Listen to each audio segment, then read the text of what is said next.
Funny सी चीज बताती हूँ। लिटरली ऐसे बैठा है,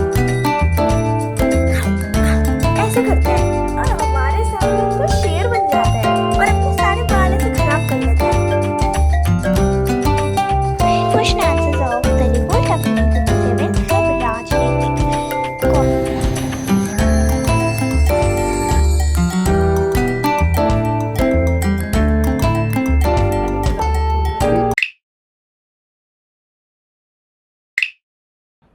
Hello everyone, welcome back to Lakshu Ki Dunya and welcome back to my productive study vlog and evening study vlog. So guys, अभी का टाइम हो रहा है 4 o'clock and चलो पढ़ना शुरू करते हैं। And guys, क्या आपको पता है कि आज मैं नहाया है? चलो मैं आपको इसका दिखा देती हूँ।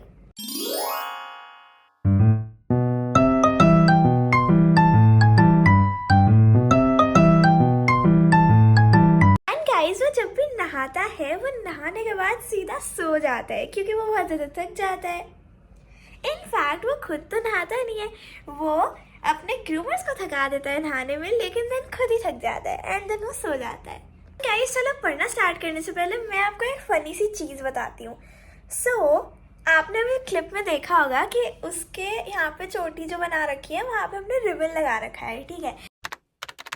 रिबन हमने क्लिप पे पहले लगाया था एंड देन उस क्लिप को चोटी पे लगा दिया था, ठीक है। अब वो जो रिबन था वो मैंने क्लिप पे लगाया था, ठीक है।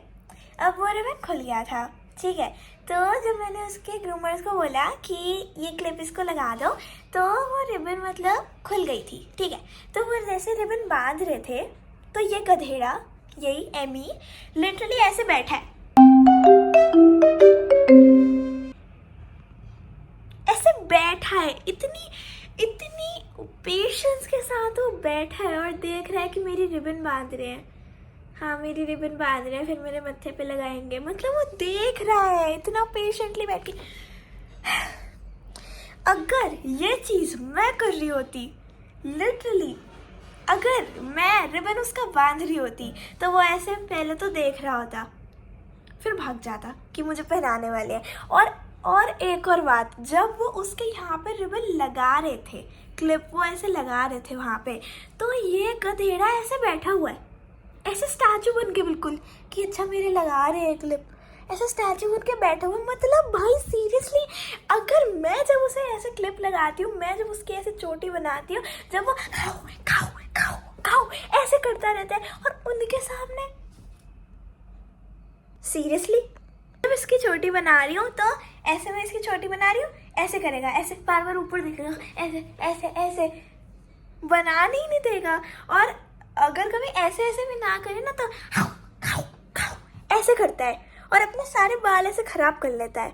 मुझे तो समझ में ही नहीं आ रहा कि ये गधेड़ा लिटरली उनके सामने इतना मासूम बन जाता है और हमारे सामने उनको शेर बन जाता है। हमारे सामने ही रहता है, क्या डॉन हूँ मैं इस घर का, छू मत लेना मुझे, और उनके सामने मुझे रिबन लगा दो। सो गाइस चलो बहुत बातें कर ली तो चलो पढ़ना शुरू करते हैं।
मैथ्स मैंने पढ़ ली है तो चलो अब साइंस पढ़ते हैं।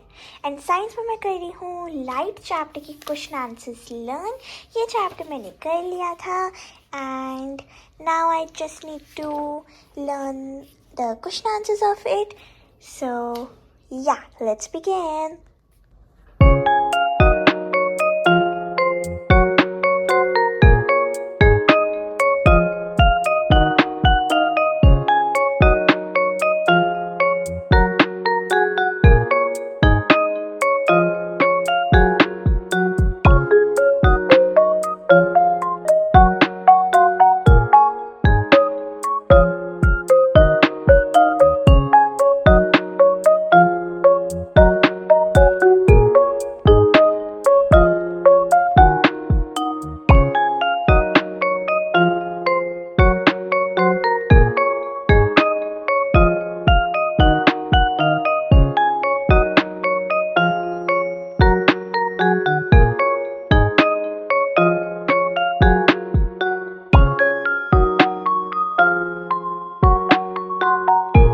सो गाइस, चलो अब हिस्ट्री पढ़ लेते हैं. एंड हिस्ट्री में मैं अभी लर्न करने वाली हूँ question answers of the revolt of 1857. वैसे चैप्टर का नाम ये नहीं है, चैप्टर का नाम कुछ when people rebel revolt of 1857 कुछ ऐसे करके नाम है, बट ठीक है, मैंने मेन चीज़ लिख दी. सो इसके total I guess 11 question answers हैं. 11, एक सेकेंड. हाँ, तो इसके 11 क्वेश्चन आंसर है एंड एक एक पेज के लिटरली आंसर है. सो ओके, मैं लर्न करती हूँ एंड साथ साथ मैं वीडियो में बताती हूँ एक एक लाइन का मतलब, जिससे मुझे भी रिवाइज हो जाए. So let's begin. Now let's move to the question number 6. What were the consequences of the revolt of 1857? कौन से consequences थे revolt के? First point, the East India Company was abolished. जो कि मैंने अभी बोला था कि इस रिवोल्ट के बाद जो ईस्ट इंडिया कंपनी थी उसका रूल ख़त्म हो गया था. India came under the direct control of British crown. तो फिर जो इंडिया था वो direct control of British crown में आ गया था. मतलब इंडिपेंडेंस नहीं मिली थी ब्रिटिशर्स से, लेकिन ईस्ट इंडिया कंपनी अबॉलिश हो गई थी. Third point, doctrine of lapse was withdrawn. Doctrine of lapse भी ख़त्म हो गया था. Fourth point, Indian rulers were assured with their territories. जो इंडियन रूलर्स थे उनको उनकी टेरिटरीज के लिए एश्योर कर दिया गया कि ठीक है, डॉक्ट्रिन ऑफ लैप्स नहीं कर रहे अब हम, तुम्हारी टेरिटरी तुम्हारी है, ऐसे कर दिया था उनको. Fifth point, the British reorganise the army to prevent future revolts. अब जो ब्रिटिश था उन्होंने जो आर्मी थी उसको भी रीऑर्गेनाइज कर दिया था to prevent future revolts. Now let's move to the question number 7, which is, why is the revolt of 1857 called the first war of independence? अब जो revolt of 1857 था वो first war of independence क्यों कहलाता है? इसका reason है it was the first major united uprising against British rule.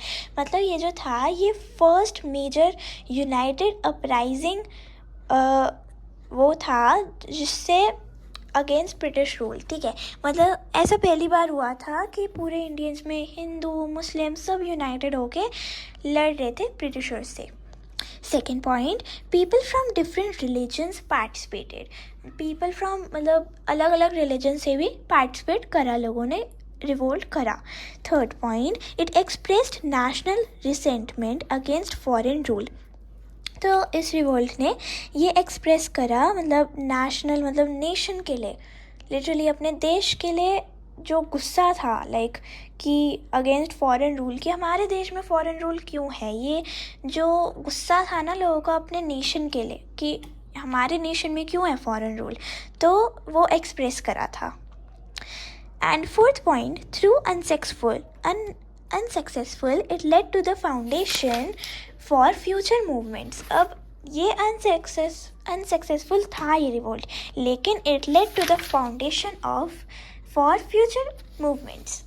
Okay, so now let's move to the question number 8, which is, explain the political, economic, military and social religious causes of the revolt of 1857. So सबसे पहले हम बात करते हैं political causes, मतलब राजनीतिक causes जो थे रिवोल्ट के. तो British followed the doctrine of lapse to annex Indian states. अब जो ब्रिटिशर्स थे उन्होंने डॉक्ट्रिन ऑफ लैब्स को फॉलो करा जिससे वो इंडियन स्टेट्स को हथिया सके. Rulers like Nana Sahib and Rani Lakshmibai were denied their rights. तो जो रूलर्स थे जैसे नाना साहिब और रानी लक्ष्मीबाई, उनको उनके राइट्स से उनको डिनाई कर दिया कि नहीं, तुम्हारी ये राइट्स नहीं है, जो कि ऑब्वियसली गलत था. Annexation of Awadh created wide spread anger. जो एनेक्सेशन मतलब जो अवध को हथियाया गया था ये बोल के उनके राजा को कि नहीं तुम मिस गवर्नेंस कर रहे हो, तो ये बहुत बहुत एंगर स्प्रेड हुआ था लोगों में इस चीज़ से. देन सेकेंड अब बात करेंगे इकोनॉमिक कॉजेज़ की, जो कि है heavy land revenue policies burden peasants and zamindars. तो जो हैवी लैंड रिवेन्यू पॉलिसीज़ थे उसकी वजह से पीजेंट्स और ज़मींदार्स के ऊपर बहुत ज़्यादा बर्डन आ रहा था कि भाई इतना टैक्स इतना रेवेन्यू कहाँ से ला के दें ब्रिटिशर्स को. Second point, traditional industries were destroyed due to British policies. अब जो ट्रेडिशनल इंडस्ट्रीज़ थी वो डिस्ट्रॉय हो गई थी ड्यू टू ब्रिटिश पॉलिसीज़, जिससे मतलब जो ट्रेडिशनल इंडस्ट्रीज़ थी वो ब्रिटिशर्स की आलतू फालतू पॉलिसीज़ की वजह से डिस्ट्रॉय हो गई थी. नेक्स्ट है farmers and artisans became poor and unemployed. जो फार्मर्स थे और जो कलाकार थे वो गरीब बन गए, क्योंकि ब्रिटिशर्स क्या करते थे कि जो इंडिया के अच्छे अच्छे कारीगर होते थे उनसे सामान खरीदते थे लो प्राइस में, एंड देन ब्रिटिश में जाके वो अपने देश में जाके उसको हाई प्राइस में बेच देते थे. तो फिर उनसे तो कोई खरीद ही नहीं रहा था, तो वो बहुत ही गरीब बन गए थे और अनएम्प्लॉयड बन गए थे कि उनको कोई वो भी नहीं कर रहा था. देन है मिलिट्री कॉजेज. मिलिट्री कॉजेज मतलब पैसे वाले कॉजेज, जो कि है इंडियन सोल्जर्स वर paid less than British soldiers. अब मतलब बहुत भेदभाव वो करते थे कि मतलब कि इंडियन सोल्जर्स को वो बहुत ही कम सैलरी देते थे और ब्रिटिश सोल्जर्स को वो ज़्यादा सैलरी देते थे.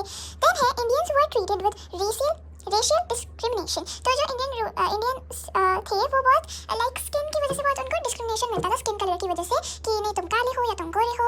जो ब्रिटिशर्स थे वो गोरे थे एंड जो इंडियंस थे वो काले थे, तो उनके बीच वो डिस्क्रिमिनेशन करता था कि नहीं तुम गोरे हो तुम काले हो. तो इसी को रेशियल डिस्क्रिमिनेशन कहते हैं. देन है Enfield rifle cartridges hurt religious sentiments.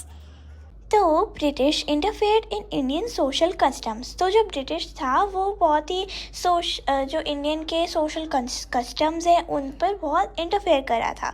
Then western education and reforms created fear of cultural loss. तो जो वेस्टर्न एजुकेशन थी वो एक फियर जनरेट कर रहा था कि हमारे कल्चर का ना लॉस हो जाए वेस्टर्न एजुकेशन की वजह से. देन है रिलीजियस कॉजेज़, मतलब रिलीजन के बेसिस पे. So missionary activities threatened Indian religions. Then है rumors that British wanted to convert Indians to Christianity.